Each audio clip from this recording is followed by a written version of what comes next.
सात समुद्र की मस्सी करूं, लेखनी सब बंदराई, धरती सब कागज करूं, तापक गुरु गुण लिखा ना जाए।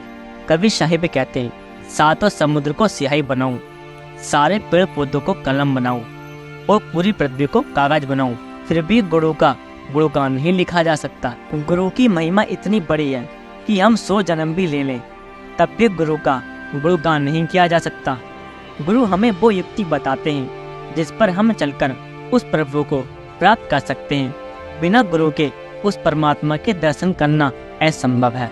कबीर आगे समझाते हैं कि इस शरीर रूपी पिंजरे से सदा के लिए छुटकारा पाने का कोई और दूसरा निश्चित तरीका नहीं है। यह बात रूढ़िवादी भले ही लगे और थोड़ा विचार करने पर स्पष्ट हो जाएगी। दुनिया में हम क्या लाते हैं? हमारे कर्म, हमारी इच्छाएं और हमारा मोह। हम कर्म करते हैं, अच्छी बुरी इच्छाएं रखते हैं और कर्मों के फल भुगतने और अधूरी इच्छाओं को पूरा करने के लिए हमें जन्म लेना पड़ता है।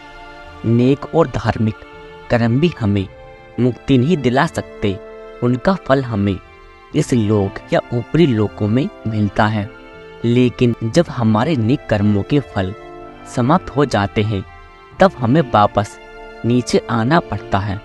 इस जन्म मरण के चक्कर से मुक्ति नहीं है।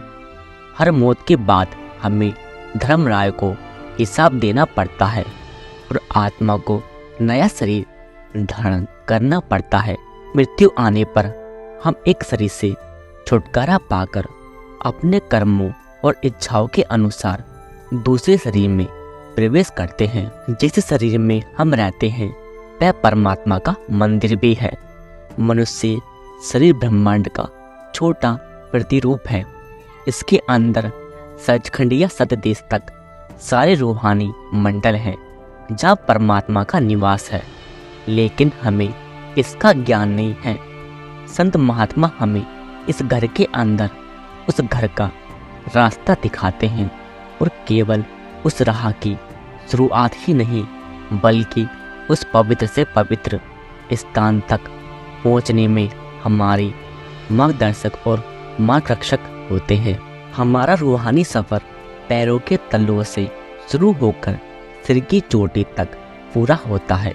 हमारी चेतना सारे शरीर में फैली हुई है और इसे धीरे धीरे तीसरे तिल पर एकाग्र करना है, जहाँ संतजन इसे शब्द के साथ जोड़ देना की विधि बताते हैं और तब ऊपर का सफर शुरू होता है। यह दिव्य संगीत सचखंड से निकलकर नीचे की ओर 5 रूहानी मंडलों में से होता हुआ तीसरे तिल पर टिक जाता है, जहाँ से यह हमारी मानसिक और आध्यात्मिक शक्ति को सहारा देकर हमारी संभाल करता है।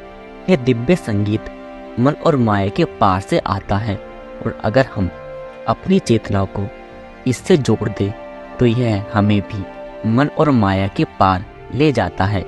इसलिए कबीर जी हमें प्रेरणा देते हैं कि हमें सब धुन की साधना करनी चाहिए ताकि यह हमें इस घर से उस घर ले जाए, इस दुख की घाटी से बचकर उस दिव्य स्थान तक पहुंचने का जहां परम सुख और आनंद है।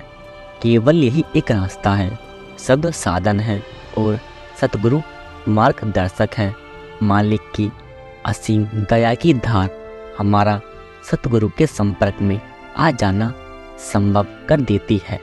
इसलिए पहले मालिक की दया मेहर होती है, फिर सतगुरु की कृपा से हमें नाम का भेद मिलता है और अंत में उनके आदेश का अनुसरण करके इस मार्ग पर कदम बढ़ाने के लिए हमें निरंतर प्रयत्न करना होता है। शब्द की दिव्य धुन के साथ एक रस होकर उसे दृढ़ता से पकड़े रखना, केवल यही चाहिए, किसी और साधन की जरूरत नहीं है। जप तप करना, ग्रंथ पोथी पढ़ना, पूजा करना और भी बहुत कुछ है, सब नाम भक्ति में आ जाता है।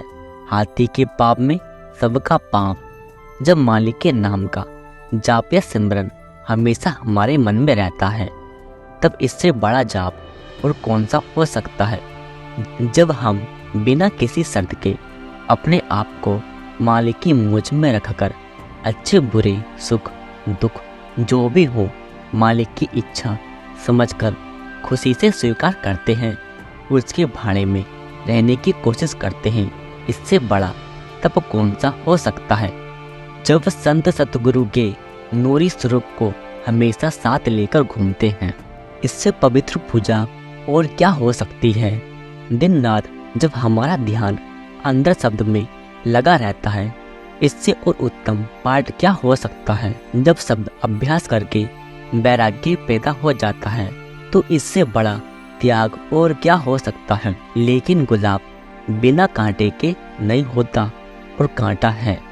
भोग विलास की तृष्णा से लुभाया हमारा चंचल मन गंदे और हिलते हुए पानी में परछाई साफ नहीं दिखती, और जब तक हमारा मन और स्थिर नहीं होता, हम परमात्मा को नहीं देख सकते। नैतिक और बौद्धिक निष्ठा के द्वारा, सामाजिक या धार्मिक साधनों के द्वारा, धर्म ग्रंथ पढ़कर और कठोर आत्मशम अपनाकर भी मन पूरी तरह निर्मल नहीं होता, और ना ही भय नीच और खोटी इच्छाओं को न करने के लिए स्थायी रूप से मजबूत होता है। सांप तब तक ही शांत और हानि रहित होता है जब तक वह पिटारी में बंद है, लेकिन ना तो उसका गुस्सा जाता है और ना ही जहर।